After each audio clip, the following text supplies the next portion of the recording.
Часто звучит упрек о том, что вы очень редко или даже практически никогда публично и жестко не наказываете провинившихся. Если это происходит, то, видимо, это происходит сокрыто от глаз. Почему вы такую кадровую политику ведете?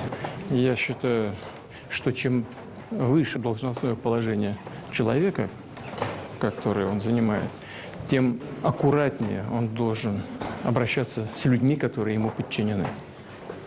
Эффективность руководства заключается не во внешней жесткости, а в последовательности принимаемых решений. Но если человек действительно виноват, все понимают, что что-то он напортачил. Не люблю, практически никогда этого не делаю, отчитывать кого-то в показном порядке. В кабинете тогда у вас что происходит? У нас бывают и жесткие разговоры, но не было. И я с определенной гордостью могу сказать, не было случая, чтобы я кого-то оскорбил, обозвал, либо еще хуже, унизил. Такого не бывает никогда.